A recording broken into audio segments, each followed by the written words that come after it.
प्रियंका वर्मा और नेहा वर्मा, जिन्होंने हमारे सामने ये पूरा रियल इंसिडेंट रखा। ये इंसिडेंट उनकी मौसी के साथ हुआ 1994 में, जब उनकी मौसी की शादी यूपी के गुलावटी एरिया में। वो एरिया 1994 में बहुत ज़्यादा अनडेवलप था। जैसे कि आप जानते हैं 1994 में क्या ही डेवलप्ड हुआ होगा। तो जो मौसा जी थे वो ट्रांसपोर्टेशन की कंपनी में काम किया करते थे, जहाँ पे उनको 15 दिन नाइट शिफ्ट करनी पड़ती थी और 15 दिन मॉर्निंग शिफ्ट। पहले दादा दादी के साथ ये लोग रहा करते थे, लेकिन दादा दादी ने क्या किया, अपनी ज़मीन को पूरे मंदिर में कन्वर्ट कर लिया। दादाजी बहुत बड़े भक्त थे और अलग अलग जगह से लोग उनसे अपने बारे में पूछने आया करते थे। तो दादाजी ने क्या किया, जो उनके बेटे थे उन्हें बोल दिया कि आप अपनी मेहनत से अपने घर बनाइए। तो 2-3 बेटे थे, जिनमें से जो मौसा जी थे, जिनकी शादी मौसी से हुई थी, उनको एक मकान रेंट पर दिलवाया। वहां पर उनके मम्मी पापा भी साथ में रहे थे। लड़के के यहाँ पर दादा दादी मंदिर में रहा करते थे, साथ में जो एक देवर था वो रहता था, और दूसरी तरफ जो दूसरा मकान था उसमें जेठ जेठानी रहा करते थे। अब आइए, आगे बढ़ने से पहले आपको घर का पूरा नक्शा बता देता हूं। जहां पे इन्होंने नया नया रेंट पर घर लिया था वो 2 मंजिल का मकान था। नीचे लैंडलॉर्ड रहा करते थे अपनी 3 लड़कियों के साथ। ऊपर मम्मी पापा, मौसा जी, मौसी, उनके भाई मतलब मौसी के देवर रहते थे। घर में कुल 5 सदस्य रहा करते थे। घर में सब कुछ सही चल रहा था। साइड वाले घर में जेठ जेठानी रहा करते थे। काम था तो पैसा अच्छा आया करता था, और भाभी जी घर पर रहा करती थीं। ये सारे छत पर सोया करते थे। गर्मियों का टाइम था जब ये सारी चीजें शुरू हुई। मुश्किल से शादी के 3-4 महीने ही बीते थे, तभी घर में एक खुशखबरी आती है कि मौसी प्रेग्नेंट हैं। इसको सुनने के बाद पूरा परिवार बहुत खुश था, लेकिन इसी के साथ ऐसा लग रहा था जैसे कुछ नफरत भरी चीजें उसी घर में पनप रही हैं, जो बस इस चीज का इंतजार कर रही हैं कि कब बच्चा होगा और उस बच्चे पर अटैक किया जाएगा। ये बात है 1994 की, जब मौसी वहां पर अच्छे खासे परिवार में रह रही थीं, और एकदम से खुशखबरी आती है 3 महीने बाद कि वो प्रेग्नेंट हैं। जब उन्हें पता चलता है तो घर परिवार में उत्साह मनाया जाता है। सब बहुत खुश थे। लड़की के घर वाले, लड़के के घर वाले, सबकी बहुत आस थी कि पहला बच्चा होगा, उसे मंदिर लेकर जाएंगे। दादाजी बहुत बड़े पुरोहित थे, उनको बहुत माना जाता था, और वो अलग अलग जगह पर जाते थे, लोग उनसे मिलने आते थे। सब कुछ सही चल रहा था। थोड़ा-सा मैं दादाजी के बारे में और बताना चाहूँगा, क्योंकि आगे वो सारी चीज़ें रिलेटेड दिखेंगी। दादाजी जिस मंदिर में रहते थे, वहाँ पे सुबह 4 बजे उठकर नाश्ता-वाश्ता करके वो पहले ही सबसे पहले गायत्री मंत्र चलाते थे, ताकि मोहल्ले में पॉजिटिविटी आए। अब हुआ क्या, जब ये बच्चे आने की खबर फैली, तो मोहल्ले में जिस घर में मौसी रहती थी, मौसा जी और देवर के साथ, उस घर में मौसी को नेगेटिविटी का एहसास होने लगा। ऐसा लगा जैसे कोई नेगेटिविटी है जो कॉर्नर से इन्हें घूर रही है। हमेशा ऐसा लगता, जब भी वो इधर उधर घूम रही होती, सफाई कर रही होती, तो उन्हें लगता यार कुछ तो है, कोई ऐसी एंटिटी या कोई इंसान जो हमेशा घूरता रहता है, लेकिन कौन है ये नहीं पता चलता। जैसे जैसे वक्त बढ़ने लगा, बच्चा पेट में और बड़ा होने लगा। अब होता क्या था, जैसे ही ये लोग सोने के लिए छत पर जाते थे, जब मौसा जी नाइट शिफ्ट पर होते थे, तो मम्मी पापा और देवर मौसी का ध्यान रखा करते थे। उस टाइम पे मौसी को रात के 12 बजे एक एंटिटी दिखने लगी। एक ऐसा इंसान जो ब्लैक परछाई के रूप में आता है, बहुत ही ज्यादा डरावना। मतलब ऐसा लगता था जैसे जला हुआ इंसान बिना कपड़ों के सामने आ जाता है। वो मौसी के सामने आ जाता और सीधा अजीब अजीब से गंदे इशारे करने लगता। पहले मौसी को लगा कि शायद मेरा वहम है, क्योंकि मेरे पेट में बच्चा है, इसलिए मैं हेलुसिनेट कर रही हूँ, या फिर शायद मेरा ही वहम होगा। लेकिन वक्त बीतते बीतते इनके सामने ऐसी ऐसी चीजें आने लगीं। जब ये सो रही होती तो इन्हें बुरे बुरे सपने आते। सपने में देखती कि कोई इंसान सीधा अपनी चिता से उठकर इनके पास चल कर आ रहा है, जिसने कपड़े नहीं पहने हैं। अब इन्होंने क्या किया, डर के मारे 1-2 दिन तो उस चीज को अपने जहन में बैठा लिया। लेकिन जब बार बार इनके साथ ये होने लगा, तो इन्होंने अपनी सासू को बताया। सासू माँ ने घर पे नज़र रखनी शुरू की। जब खाली बैठी औरत घर को देखती है तो बहुत सारी चीज़ें ऑब्जर्व करती हैं। तो सासू माँ ने भी ये चीज़ ऑब्जर्व की, यार बहू के साथ कोई तो दिक्कत है। सासू माँ ने मौसी से बात की, एक एक चीज़ पूछी, बेटा तेरे को क्या लगता है क्या है? तो मौसी ने बताना शुरू किया, एग्जैक्ट 12 बजे जब मैं सो रही होती हूँ तो कोई एंटिटी या तो मेरे सपने में आती है, सपने में चिता से सीधा चल के मेरे मतलब एक इस तरफ एक उस तरफ, एक दूसरे के पैर होने चाहिए। क्यों पहले दोनों ने मना किया, भाभी भी बोली नहीं ठीक नहीं रहेगा, देवर ने भी यही बोला नहीं मम्मी ठीक नहीं रहेगा, लेकिन सासू माँ के बहुत ज्यादा फोर्स करने पर ये सोते हैं, जहां पर एक तरफ एक का सर, एक तरफ उसके पैर होते हैं। इसी तरीके से जब ये सो रहे थे, रात के 12 बजे एग्जैक्ट, देवर ने हाथ में लाठी पकड़ी हुई थी और उनकी आंख लगी। जैसे खाट पर लेटे अचानक देखते हैं कि भाभी चिल्लाना शुरू करती है, मां वो आ गया, सासू मां वो आ गया, बचाओ मां वो आ गया। इधर से देवर उठते हैं लाठी लेकर और सासू मां उठती हैं। ससुर जी जो बुजुर्ग थे भी देखना शुरू करते हैं। देवर बुरी तरह से चिल्लाना शुरू करते हैं, हराम के पिल्ले कौन है तू, कौन तंग कर रहा है, और लाठी घुमाना शुरू करते हैं। इधर से सासू मां भी गाली देना शुरू करती है, हरामजादे कौन बहू को परेशान कर रहा है। और यहां से जो मौसी ने देखा, उसको देखने के बाद वो और भी ज्यादा घबरा गई। लाठी जो घुमाई वो उस एंटिटी के आर पार निकल गई और वो एंटिटी जोर जोर से हंसने लगी, जैसे मजाक सा उड़ा रही है। तो सासू माँ ने अपना सर पकड़ लिया, वो बैठ गई और देवर भी थोड़ी देर तक देखने के बाद बैठ गया। लेकिन बार बार मौसी चिल्लाने लगी, मेरे सामने है, मेरे सामने है, ये देखो ये खड़ा है, बिल्कुल जहां हम खाट के बगल में बैठे हैं वहीं पे। ये बोलते बोलते सुबह के 4 बज गए। जैसे ही मंदिर से दादाजी ने गायत्री मंत्र चलाया, वो एंटिटी वहां से भागी। भागने के बाद सासू मां, बहू और देवर ब्रह्म मुहूर्त के बाद सोए।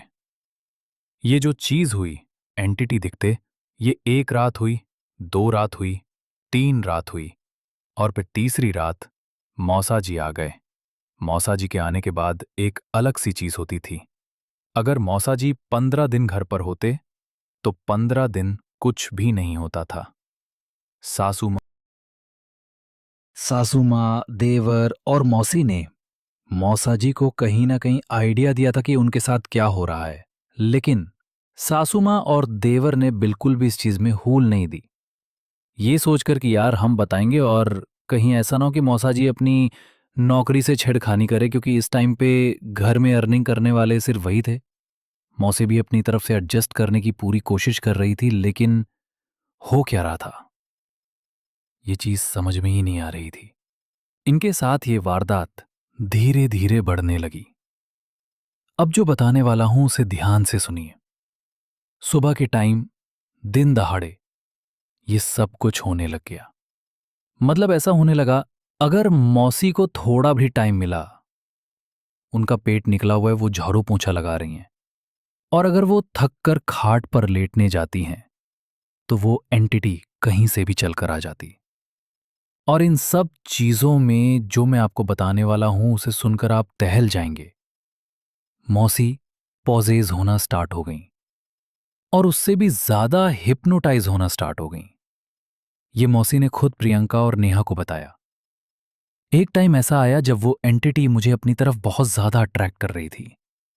एक दिन मौसी सफाई करके आराम से लेटी हुई थी। अपने कमरे के पास जो स्टोर रूम था उसमें ऐसे आप देखते हैं नीला ड्रम रखा हुआ है या बर्तन भांडे।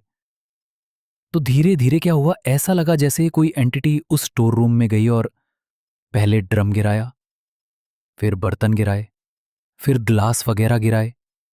उस टाइम पर सासू जी और ससुर जी घर पर नहीं थे, किसी काम से गए थे, और देवर बाइक रिपेयर करवाने गए थे। तो मौसी उठती है, स्टोर रूम में जाती है और वहां पर साक्षात वो एंटिटी देखती है। और उसको देखते ही मौसी वहां पर पॉजेज हो गई। पॉजेज होने के बाद मौसी एकदम से शीशे में अपने आप को देखती है और जैसे आम इंसान का चेहरा होता है, वो उनका चेहरा तो था, लेकिन शीशे में क्रूर स्माइल और मुंह जैसे किसी कांटे से पाड़ दिया हो। उस टाइम पर मौसी ने अपने आप को कंट्रोल करने की पूरी कोशिश की, लेकिन वो कंट्रोल नहीं कर पाई और सीधा जाली के पास आई, जो जंगला होता है, ऊपर बाउंड्री बनी हुई थी, जंगला नहीं लगा था। नीचे देखती है तो नीचे मकान मालकिन ऑनर खड़ी हुई थी। वो भी वहां पर कुछ काम कर रही थी। तभी वो एंटिटी अपने हाथ में स्टोर रूम से बहुत सारे गद्दे लपेट कर लाई और मौसी के हाथ इतनी बुरी तरह से दबकर मर जाती। उस ओनर ने ऊपर देखा और उसके पैरों तले जमीन निकल रही। उस टाइम पर उसने देखा कि मौसी के बाल पूरे खुले हुए हैं और आंखें पूरी लाल हैं। वो सीधा अपने कमरे में जाती है, वहां से एक बोतल गंगा जल या कुछ उठाती है और सीधा ऊपर लेकर आती है मारने के लिए। तभी मौसी ने ओनर का हाथ पकड़ लिया और आदमी आवाज आई, तूने मुझे मारा था ना, चुन्नी से लपेट कर मारा था, लाल वाली चुन्नी याद है तुझे? तू चिंता मत कर, मैं बदला लूंगा और बदला लेने ही वापस आया हूं। अब आगे बढ़ने से पहले एक चीज बता दूं, जो ओनर की 3 लड़कियां थीं, वो तीनों ही बहुत ज्यादा डिस्टर्ब चल रही थीं। सकन सबसे बड़ी लड़की बेड़ियों में बांध कर रखा जाता था क्योंकि पागल थी। दूसरी लड़की शादी हुई थी लेकिन बच्चा नहीं हो पा रहा था। तीसरी लड़की अनजाने टाइम पर ब्लीडिंग होना शुरू हो जाती थी। और अब जो चीजें सामने आ रही थीं, मौसी के अंदर से वो आवाज आई जिसको आगे पीछे वाले लोगों ने सुना, तूने मुझे मारा था चुन्नी से लपेट कर और मैं अपना बदला लूंगा, बदला लेने आया हूं और किसी को नहीं छोड़ूंगा। ये सुनने के बाद ओनर ने अपना हाथ छुड़ाया, मौसी से पानी मारा तो मौसी एकदम से रिलैक्स होकर बैठ गई और चलकर सीधा अपने कमरे में चली गई। अब जब भी कभी ऐसा होता कि मौसी पोजेस होती तो मकान मालकिन वहां पर भागी भागी आती और पानी मार देती। लेकिन सवाल ये है, मकान मालकिन के पास ऐसा कौन सा पानी था जो किसी और को नहीं मिल रहा था? और ये एंटिटी कौन थी जो पानी मारने पर दब जाती थी? ये क्वेश्चन सबके दिमाग में आ रहे थे। फिर क्या हुआ? मौसी का मिसकैरेज हो गया। एक दिन वो सीढ़ियों से इतनी बुरी तरह से गिरी और उन्होंने साक्षात बताया, मैं गिरी नहीं, किसी एंटिटी ने मुझे धक्का मारा है। मिसकैरेज होने के बाद दादाजी को जब ये खबर पता चली तो वो बहुत टूट गए। हमारे घर में कोई मासूम सा बच्चा आने वाला था और उसके साथ ऐसा हुआ। 3-4 दिन तक सब कुछ ठीक रहा। उस टाइम पर दादाजी अपने मंदिर में कोई पाठ करवा रहे थे तो वो मिलने नहीं आ पाए। उसके बाद क्या हुआ? फिर दोबारा 4-5 दिन बाद मौसी पोजेस हो गई तो मकान मालकिन ने पानी मारा खींच कर, तो वो एंटिटी सामने आ गई और आदमी की आवाज में बोलने लगा, तूने मेरे साथ ये सब कुछ किया, तूने मेरे साथ ये सब कुछ किया। तो मकान मालकिन बहुत शांत से बोली, अरे यार, तुम किस पागल बहू को लेकर आ गए? तुम्हारी बहू पागल है, इसका चेकअप कराओ। और पानी मार के मौसी को शांत कर दिया। लेकिन मकान मालकिन को पता था कि दादाजी आएंगे तो उन्हें पता चलेगा, क्योंकि दादाजी बहुत बड़े पुरोहित थे। तो वो खुद ही दादाजी के पास मंदिर में गई और बोली, अरे यार, आप कैसी बहू को लेकर आ गए? पागल सी औरत है, मेरे घर में इतने ड्रामे करती है। तो दादाजी ने सिर्फ एक ही बात बोली, वो मैं देख लूंगा कि मेरी बहू में दिक्कत है या किसी और चीज में। जब दादाजी घर में आते हैं तो उन्होंने इधर उधर देखा और एकदम से मकान मालकिन की तरफ देखकर बोले, जो तूने किया है वो तो तुझे भुगतना पड़ेगा और मैं अपनी बहू को बचा लूंगा, तो उसकी टेंशन मत ले, लेकिन तेरे को वो चीज नहीं छोड़ेगी। और ये बोलकर दादाजी वहां से चले गए। अब इस क्वेश्चन का जवाब कैसे मिलेगा? थोड़ा वक्त बीता और मौसी इसी तरीके से पोजेस होने लगी, तो ऐसा लग रहा था जैसे दादाजी अपना कोई यंत्र बना रहे हैं। थोड़े दिन बाद दादाजी आते हैं और वहां पर पूजा पाठ करते हैं। पूजा पाठ करते टाइम वो एंटिटी सामने आ जाती है और बताती है किस कदर मकान मालकिन ने अपने देवर को मारा सिर्फ प्रॉपर्टी के चक्कर में, चुन्नी लपेट के मारा था। वो जो देवर बार बार बोल रहा था, वो मौसी के अंदर आया और उसने सब कुछ सच सच बता दिया। ऐसे ऐसे इसने मेरे को मारा था और इस घर में ना ही मैं किसी को पनपने दूंगा और ना ही किसी को पलने दूंगा। सिर्फ एक शर्त है, यहां से सब खाली करके चले जाओ। एक चीज मैं बताना भूल गया जो बहुत ही ज्यादा दर्दनाक थी। रात के 12 बजे जब भी मौसी पोजेस होती थी और सुबह 4 बजे जब वो एंटिटी निकलकर भागती थी, तो मौसी के पेट के पास से, इंटरनल पार्ट से कुछ ऐसे मांस के टुकड़े निकलकर गिरते।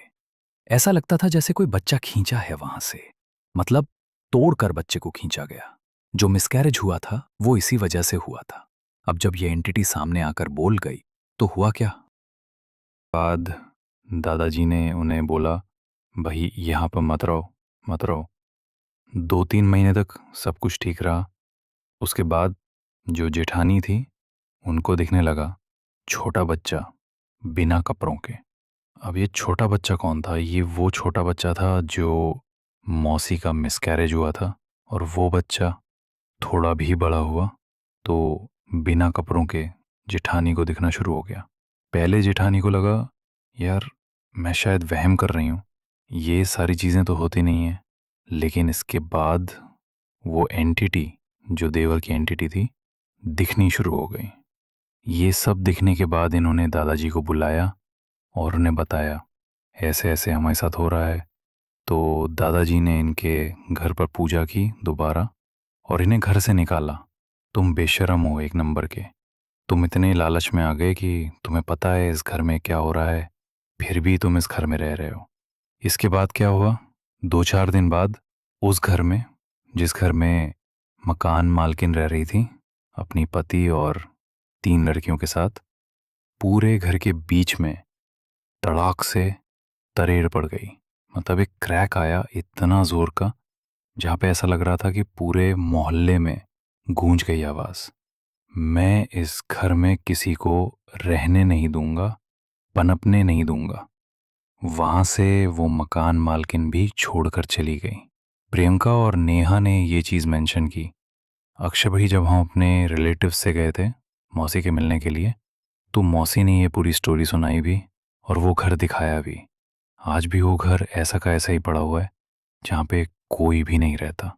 सारे वहाँ से चले गए, लेकिन उस घर ने एक बच्चे की बलि ले ली, जो कि मैंने आपको बताया, मौसी का जो मिसकैरेज। दूसरा किस्सा 2016-17, गाजियाबाद वाला हटेड हाउस। 2016-17 की बात है, जब गाजियाबाद में एक घर लिया गया, जो कि मौसी के मामा जी ने लिया। वो घर बहुत आलीशान था। मामा जी ने अपना सारा पैसा लगा दिया इस घर में और अलग अलग लोगों को बुलाना शुरू किया। देखो, हमने कितना अच्छा आशियाना बनाया। उस घर में पूजा पाठ भी करवाई गई। लेकिन उस घर में कुछ चीजें थीं जो शायद इनकी आंखों ने नहीं देखी, लेकिन दादाजी ने देख लिया। जब दादाजी वहां पर पहुंचे तो उन्होंने देखा, क्या बात है, तुम 6 लोगों के अलावा भी 7 लोग यहां पर रह रहे हैं? मामा जी ने अजीब सा रिएक्शन दिया। कैसी बात कर रहे हो बाबा, यहां पर हम 6 जने ही तो रहते हैं।